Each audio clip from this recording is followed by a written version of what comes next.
Vous savoir nombreux en train de regarder Nyota Télévision nous fait énormément plaisir. Voici tout de suite le sommaire de votre journal. La gestion des bouteilles en plastique, un mal qui continue à ronger la ville de Lubumbashi. Dans presque chaque commune, les canalisations restent bouchées par ces déchets non dégradables, ce qui contribue au délabrement des routes. On ouvre cette édition du journal par la situation épidémiologique de la pandémie à coronavirus qui était au menu d'une conférence de presse tenue mercredi 5 janvier 2022. Les nouvelles sont bonnes pour la République démocratique du Congo qui enregistre une baisse des cas à l'instar des deux provinces, à savoir le Kwilu et le Congo central. Le professeur Jean-Jacques Muyembe insiste sur le maintien des gestes barrières et à la vaccination. Beaucoup plus de détails avec José Kalumba.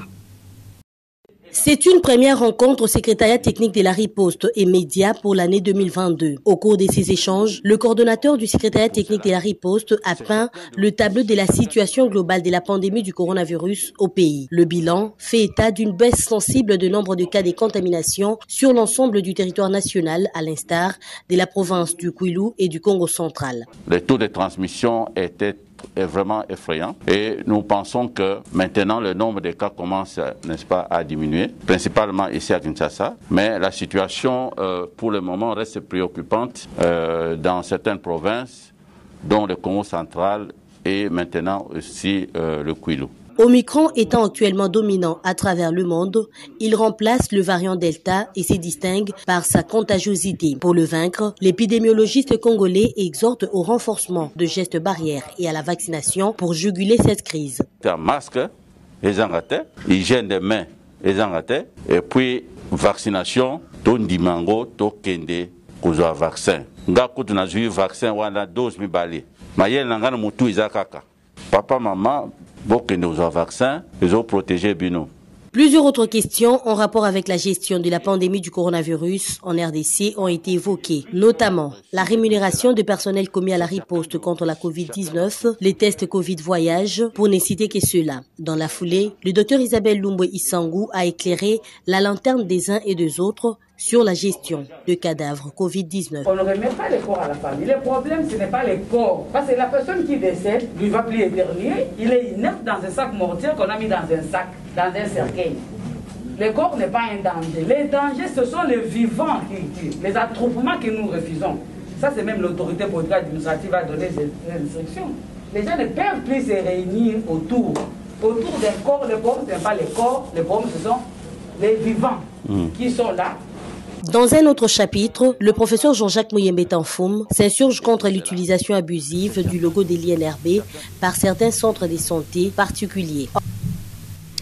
Et on parle politique dans cette édition du journal. Plusieurs cadres du Front commun pour le Congo sont en train de quitter cette plateforme pour rejoindre l'Union sacrée. Ceci s'est accentué avec la tournée du chef de l'État dans différents territoires. L'on assiste aux nombreuses défections dans la famille politique de l'ancien président de la République, ce qui suscite beaucoup de réactions au sein de la classe politique congolaise. Et je vous propose cette analyse de Edouard Kankuchitenge.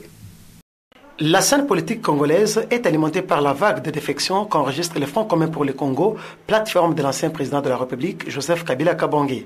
Cette famille politique voit plusieurs de ses cadres et figures de proue quitter la barque pour adhérer à l'Union sacrée pour la nation, une vision mise en place par l'actuel chef de l'État après le divorce entre FCC et CACH.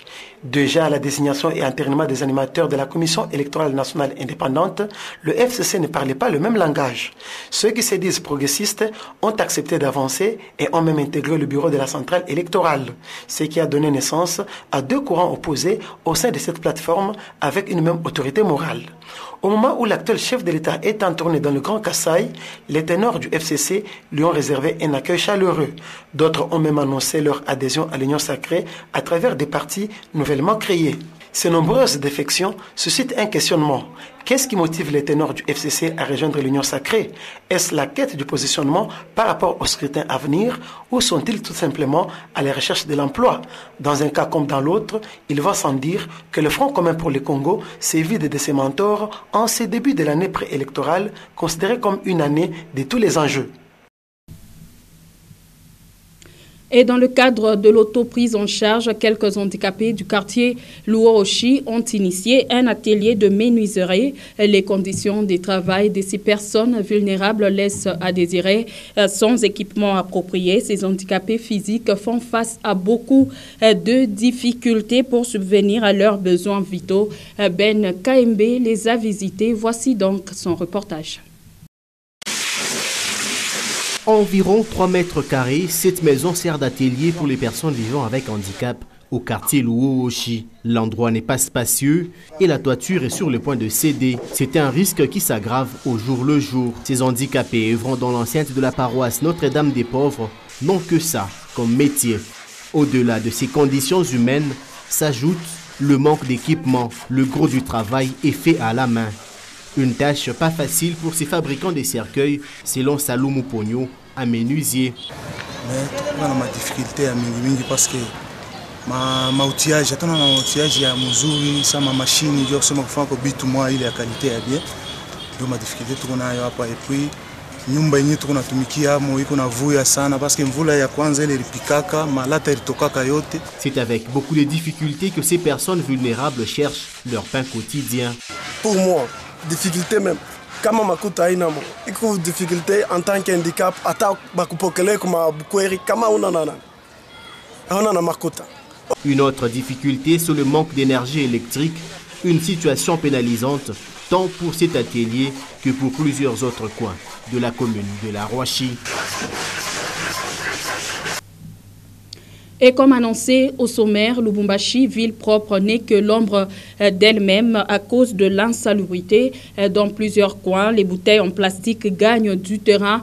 Au-delà de boucher les canalisations, ces ordures polluent également l'environnement. La gestion des bouteilles en plastique demeure un problème sans solution dans le Haut-Katanga. Suivez cette réflexion de Diane Kassongonyota.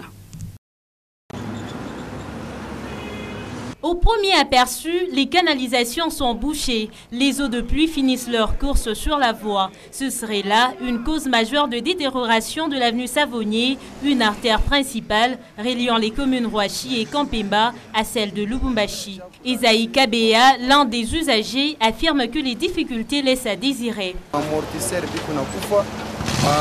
Donc ma moto biko na la bika ngala tu eta ya hii barabara mwini ifo iko hapo.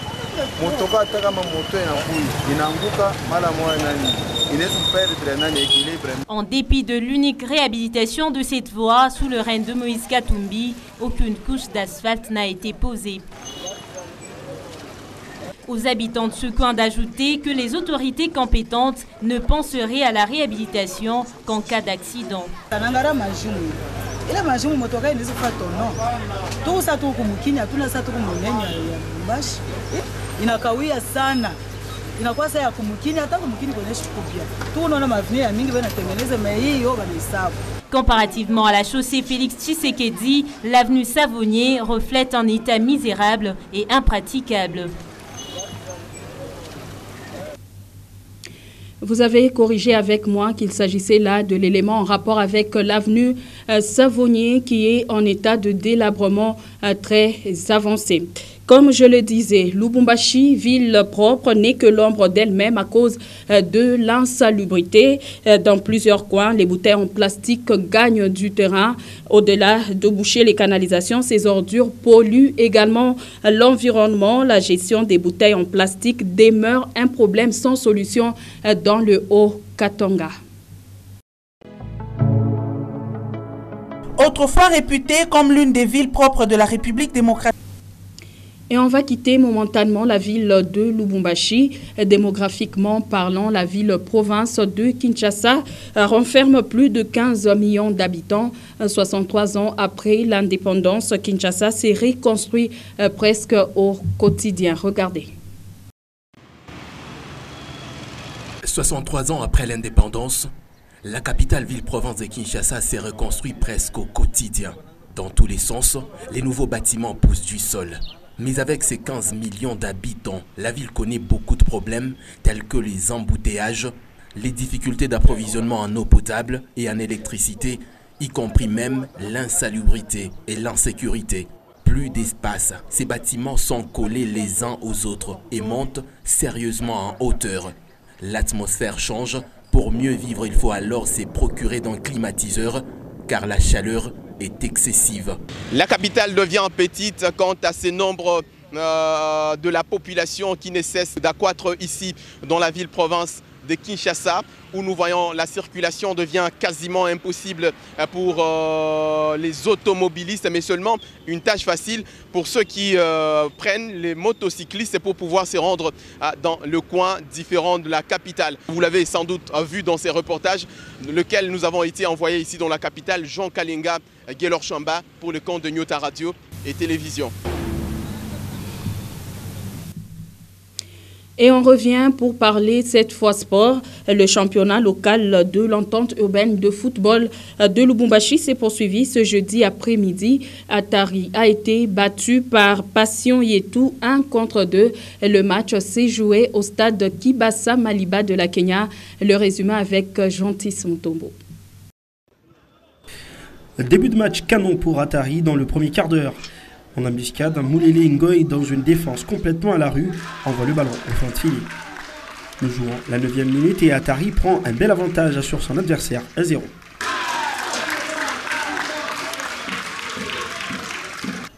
Mais seulement les coéquipiers de Moulele Ngoy vont baisser les bras beaucoup trop tôt dans cette rencontre. Au pied du mur, après avoir concédé l'ouverture du score, Passion Yetu remonte la pente à la 40e minute de jeu. Ngoy Kalumba, presque esselé au second poteau, égalise pour Passion Yetu. Atari n'y est plus. Peu avant la pause, la défense montre des signes de fébrilité jusqu'à commettre l'irréparable. Mais sur orbite entre deux défenseurs, Ngoy Kalumba est fauché en pleine surface. Penalty siffle monsieur l'arbitre.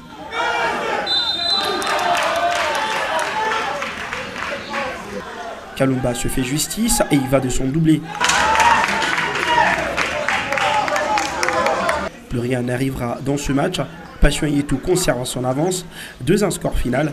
Victoire précieuse bien avant la fin de la phase allée de l'entente urbaine de football de Lubumbashi. Par cet élément se referme complètement cette édition du journal. À vous tous, je dis mille merci de l'avoir suivi avec attention. Un plaisir de vous informer. Au revoir et à demain.